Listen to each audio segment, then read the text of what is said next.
Hi, everyone.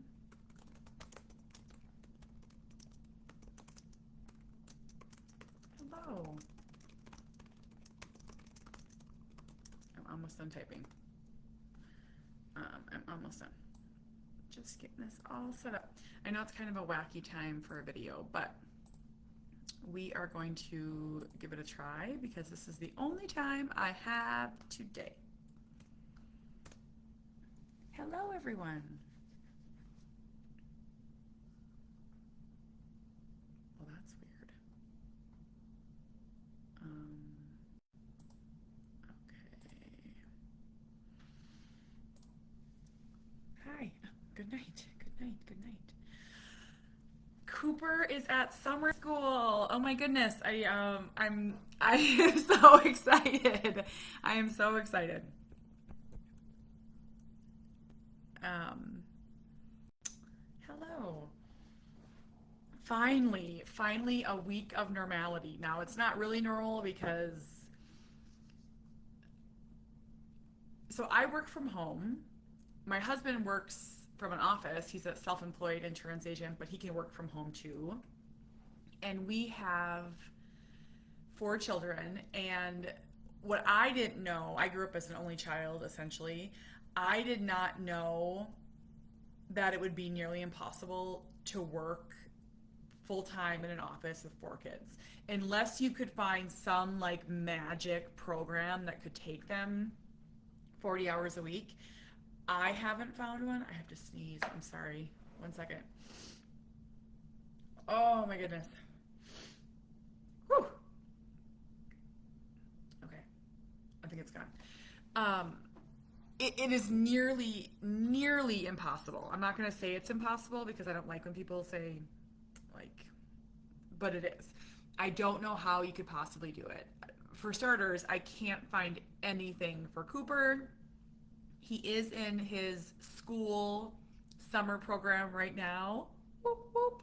It's from 9 to noon, Monday through Thursday. I'm so excited for that.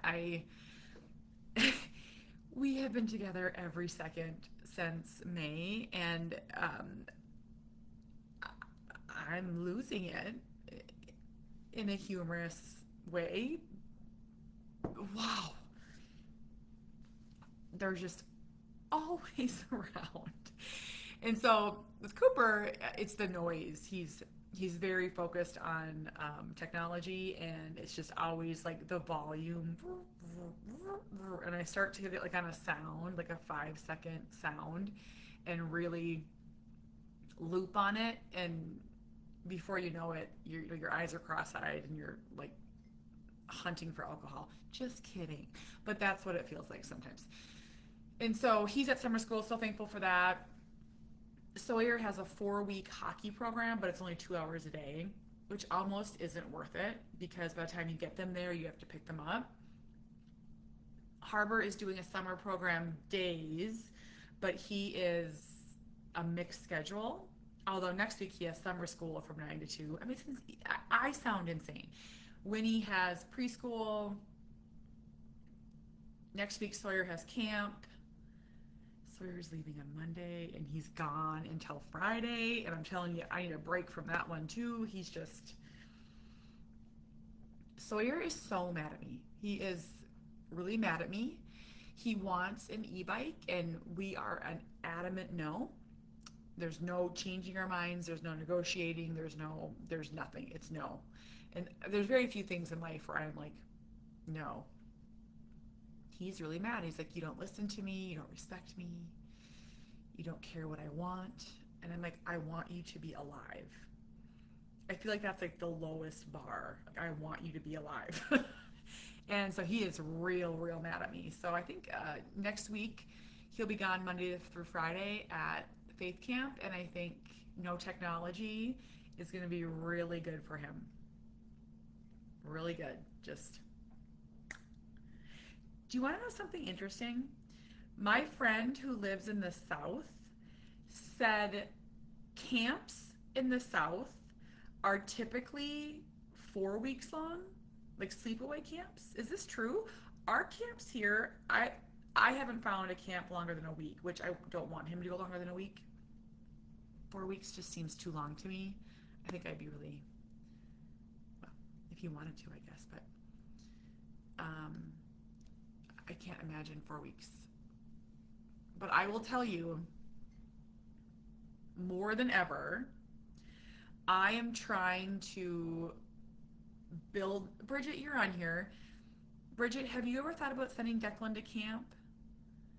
Her son Declan is very similar to my Cooper. My friend Adrian's son Amos, who has autism, is at his second week of camp, and she's really been just trying to like encourage me. And Cooper has never been away from me or a grandparent overnight, and he's 14. And I think it's probably time for him to go do something. I am telling you, it gives me heart palpitations. It gives me, oh my God. But I think it's time. I don't know if we have anything here. I messaged my friend Lisa to see if her son Griffin is very similar to Cooper. He goes to a camp. So, Sarah, I am not ready, but here's the deal. Cooper's 14, where Amos is 11. How old's Harper? So, I think it, oh my gosh, I can't even like fully talk about it. I'm not being dramatic. I'm being serious. I cannot even imagine him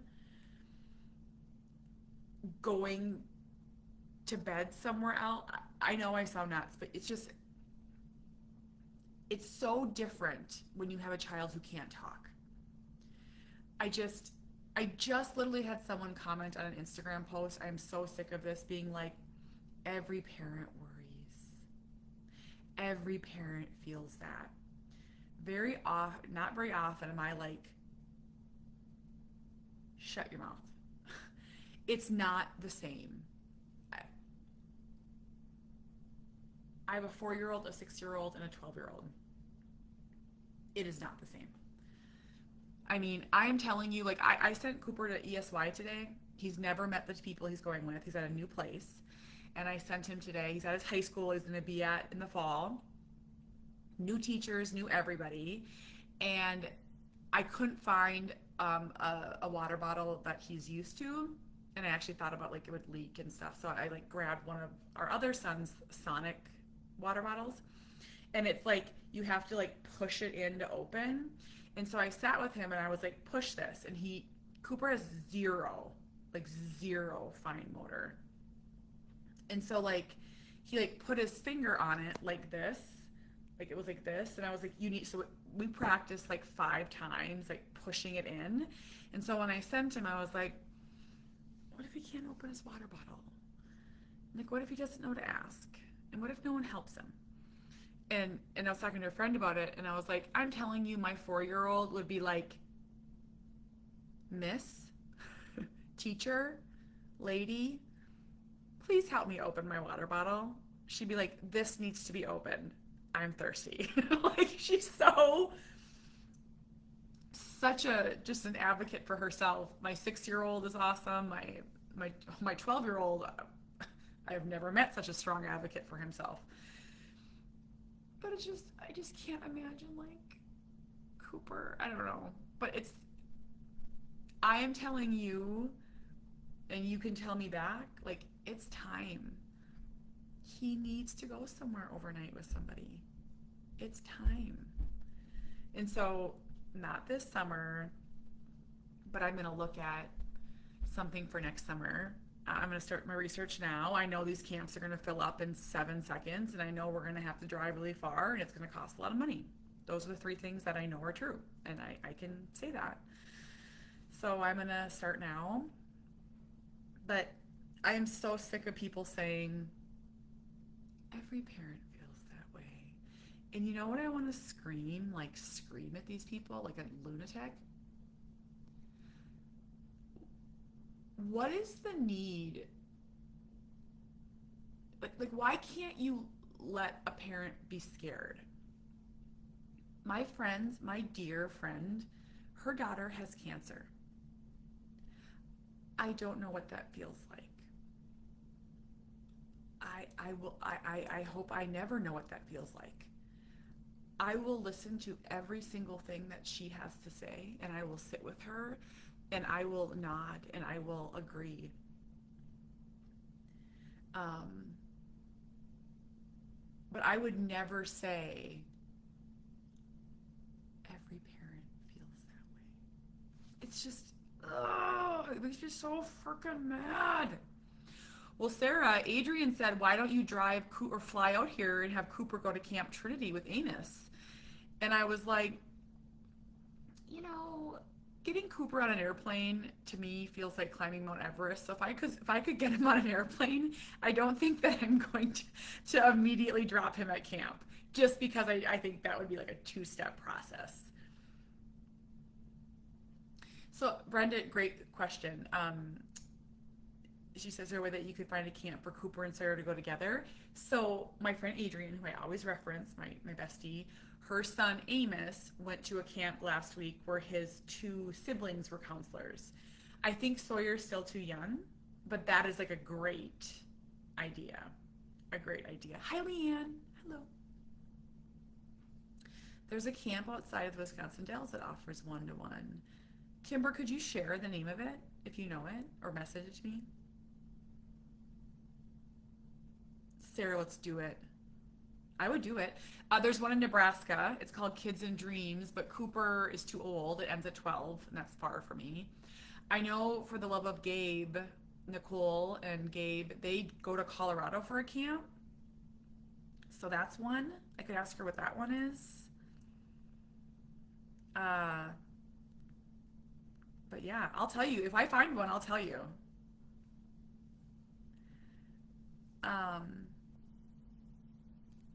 So yeah, I've been thinking about that. That's been weighing on my heart a little bit. I think it's time for him to go. I want to tell you something else funny about Cooper, and then I'm going to dive into my topic. So I think I've shared this with you that everything you ask Cooper is no first. It's just part of who he is.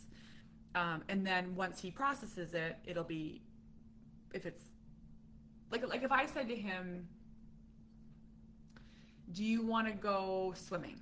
He loves swimming more than anything. He would say no. And then like 5 seconds later, he would be like, yes. I don't know why. It's just, that's why it's like, if he ever gets questioned by the police, he's going to admit to the crime. He didn't do it. He's going to admit to it. We got to, so, okay. So I'll just share this. When I was maybe 12 or 14, I don't remember how old I was, I went to South Dakota, the Black Hills, Mount Rushmore with my dad, my stepmom, and my stepsister. And at the time, it was the longest, most boring trip of my entire life. So, I mean, I was like, this is the worst. There was no Wi-Fi. I mean, not that we even knew what Wi-Fi was. It was just driving, and it was so boring. And now I look back on that trip with like the fondest memories. My dad has had a stroke and he's not the same. My stepmom has died of pancreatic cancer. And I just have those memories of that trip. And I can smile like thinking about that trip with them. And it was just a rite of passage. And so my husband has the same memories. He was like, he went with his family and he's like, all we did was drive. And he's like, we never even saw anything. And he laughs about it. You know, South Dakota is so boring. The Corn Palace. I mean, I think we all, if you've done it, you've done it. And so a couple days ago, my sweet husband was like, we need to take the kids to South Dakota. And I was like, Jamie, you cannot even drive 20 minutes in the car with our kids. You cannot. Like, that's his biggest trigger. And he's like, well, I guess we got to figure it out.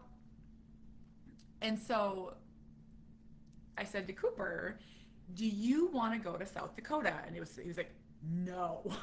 I mean, it was like, no. And so then he sent me a message that said, Black Hills, South Dakota, mom, dad, family.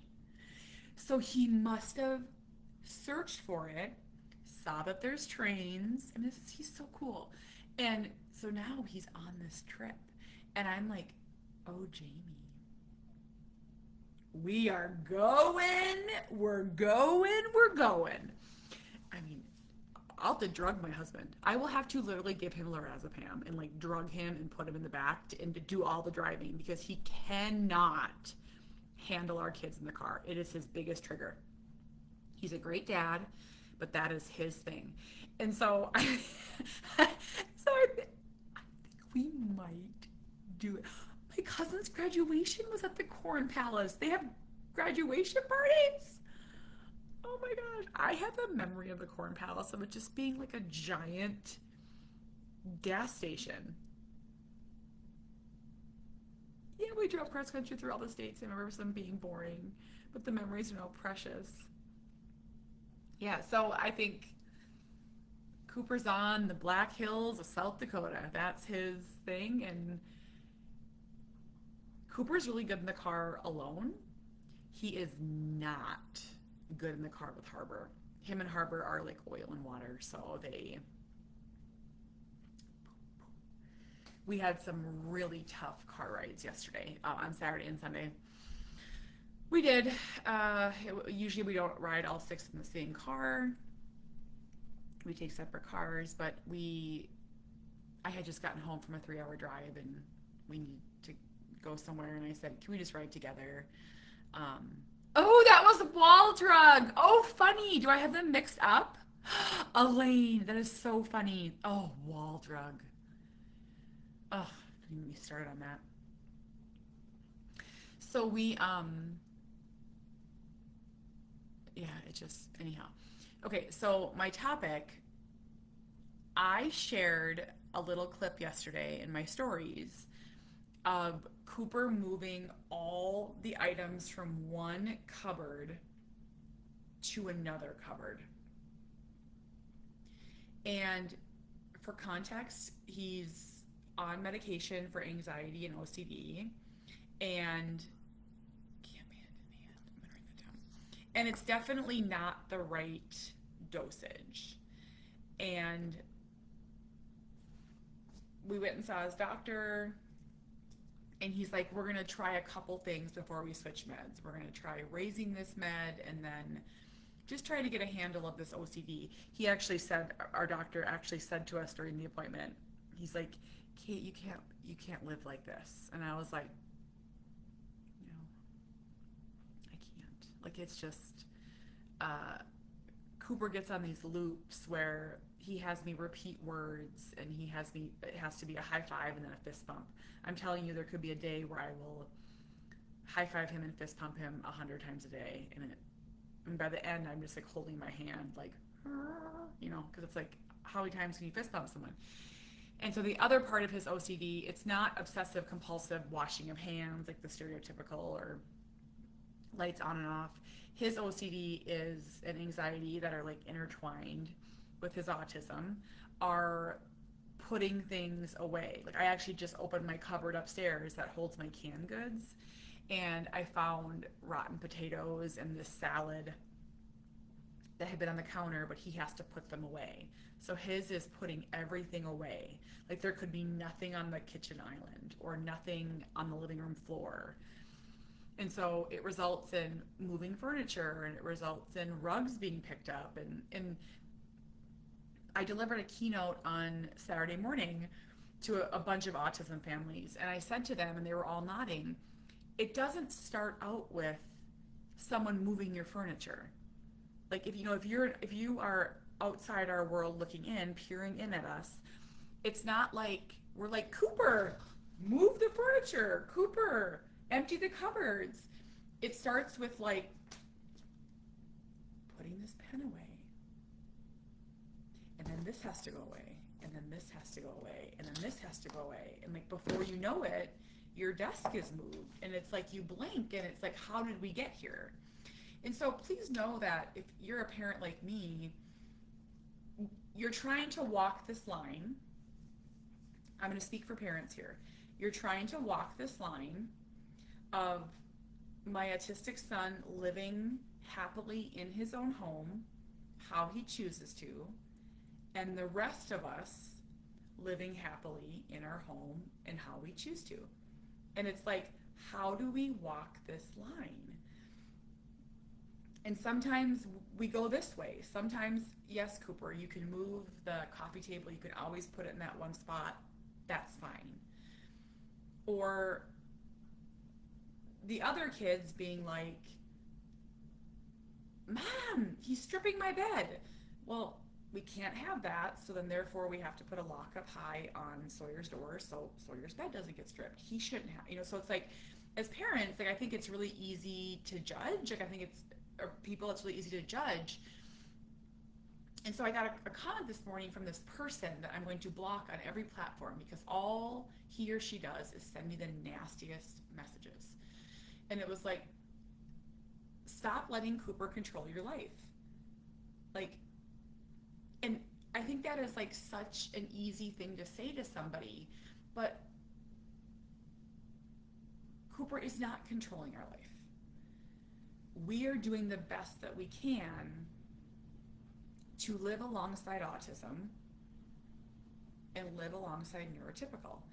There's no answers. Like there's no, we're working on the meds, we're working on the therapies, we're working on the respite, we're working on the other kids. It's like, good grief,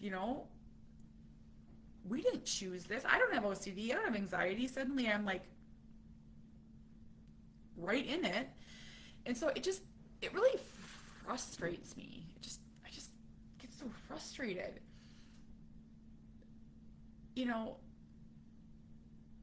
Living alongside autism is the hardest thing that I've ever done. It is, I will vulnerably say that. There is no disciplining it out of him. There's no yelling it out of him. There's no bribing it out of him. It's inherently who he is. Cooper is riddled with anxiety, OCD, and autism. And it's all inside of him. And I'll tell you, again, super vulnerably. So, if you want to take a shot, take a shot. But we were in the boat yesterday and had a great time. And Sawyer's just been really struggling the last couple of days. I think over this e-bike thing, I don't know. But he said to me, and he goes, my 12-year-old, he goes, life would be so much easier without autism. And my answer was, yeah, it probably would be. But life is pretty hard with teenagers sometimes. And I'll tell you, it's pretty hard with a baby who doesn't sleep and a toddler who's not potty trained. Like, I think autism gets exasperated, like it really does. I think because it's on this, like, it's loud and it's big. And it feels so big sometimes, but I don't know. It's like, I just feel like what's so hard for me is I'm a very much a cause-effect kind of person. And so if you tell me I can't do something and I do it, I know there's going to be consequences. I mean, I'm an adult, right? But with Cooper, like, you can't just tell him no. You can't just, you can't. You can't. And so learning to live alongside this and to keep the peace, my doctor said something really wise to me. I really like our doctor. And he said, can you live this way? Can you live fist bumping 100 times a day or high-fiving 100 times a day? And I was like, well, yeah, probably. I'm like, but what I can't live with is the constant moving of my furniture. That makes me Looney Tunes. And he's like, okay, so there's something that we have to work on. He also said, as our kids get older, you are able to reason with them more and teach them more. And I think that is true. Cooper is doing things now at 14 that I never thought possible. Like, it's blowing my mind how much he's learned and progress he's made. But when we get into one of those anxiety, OCD, autism moments, oh, years. No. So, I don't know. I just feel like I have very few triggers, and it's like, you know, criticizing me for letting autism control my life when I'm doing the absolute best I can. Like, you have to recognize that there's no quick fixes for this stuff. I do my best. I do my best. So, whew, yeah, these summers, I tell you, are long. You know, and we're also making changes with technology and med changes. But here, I'll tell you some positives. I think it's important to do this. Cooper sleeps. Cooper goes to bed about 10, and he sleeps. I never thought that kid would sleep. I am telling you, never in 1,000,000 years. I had to wake him up this morning at 7 for school at 7:30. So I remember, I'm not going to say I have that struggle anymore. Cooper sleeps. Cooper is able to communicate a little bit. He understands that he needs to wear clothes. Do you know how big that is? That's a big one. Like, we're making progress in some areas, and we have a long way to go in OCD and anxiety, and maybe there won't ever be an answer for that. I don't know. Oh, the sleep things. Mamas, I know. I mean, I've been there. I'm not there anymore. But I am telling you, in my 14 years of autism parenting, my darkest, hardest days were when I was sleep deprived to no end. That is when, and so I can recognize now. I get sleep deprived for other reasons. My daughter. I feel like we might have turned a corner now. I don't know, but I can recognize now after 14 years that when I get crazy sleep deprived, I get depressed. I get loony. You wouldn't believe the way I talk to myself. Like, I'll be like at like 3 a.m. The things that I will say to myself, I'll be like, I'm the worst mom. I'll never be happy. This is my life. I suck. Everybody hates me. I mean, I'm telling you, I will like go down this rabbit hole, but after 14 years now, I can recognize it. Like, I can recognize this is sleep. I stopped showering. I stopped drinking water. I stopped eating good food.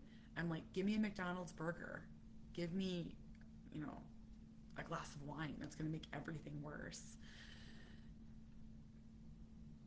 So I'm just saying, and this is, you're going to want to like punch me in the throat, but like, if there was one thing that I wish that I would have focused more on fixing in the beginning, and by beginning I mean first 12 years, it was sleep.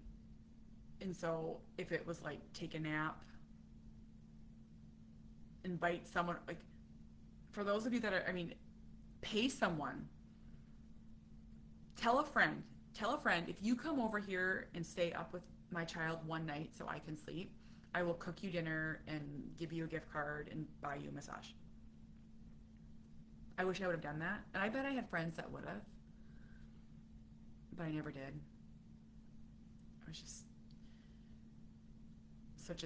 I don't know. I would have done that for somebody. I think there's a lot of friends that would. But I never helped myself. I was never good at helping myself. I'm still not really. Like, I was like even now, I'm just not good at helping myself. I need to find more people to help with the kids. I'm just like not helping myself. Because I think it seems like more work in the short run to get to the long run. And it just overwhelms me. I'm not sure if anyone ever feels like that.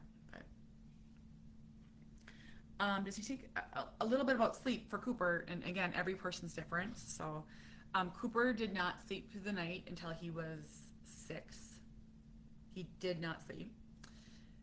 And then I would say from like 6 to 8, maybe 5 to 7, he would wake up multiple times, continuous. We'd get a chunk of sleep, but then he would start the day at 3 a.m. 3 a.m. in a way was harder for me than being up all night. I don't know why. Being up at 3 a.m., I would just go nuts, like nuts.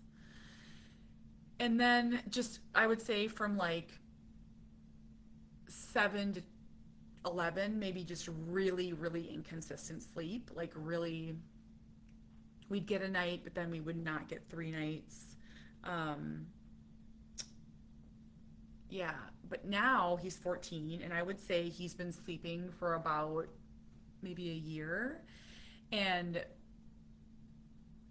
the other really big breakthrough is that if he wakes up early, he'll just lay in his bed and watch his phone.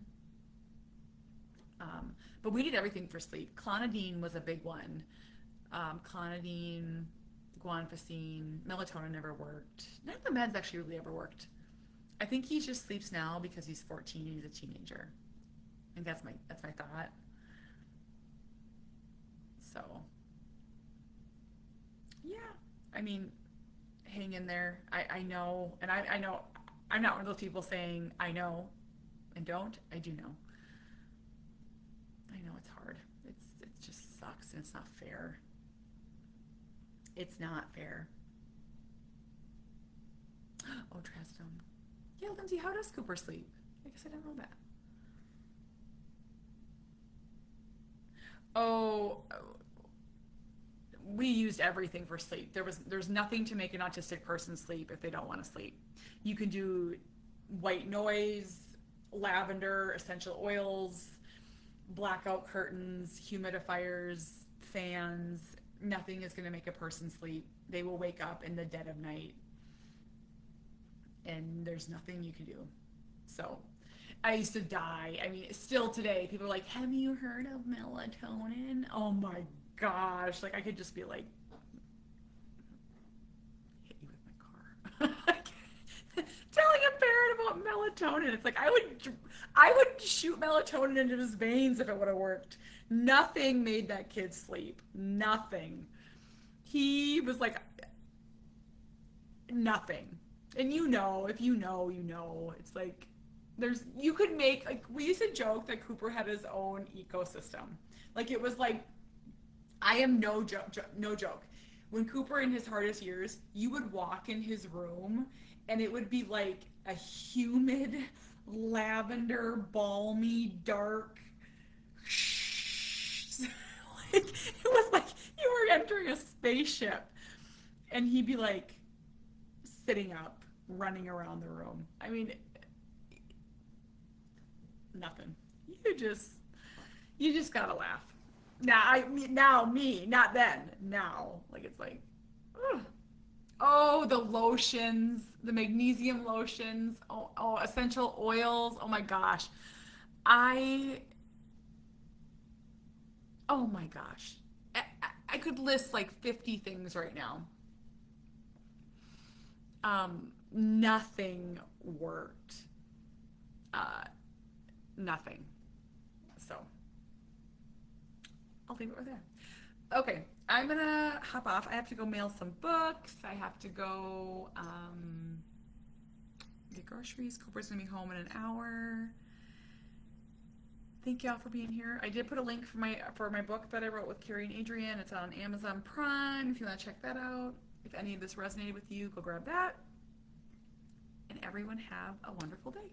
Okay, bye. Goodbye.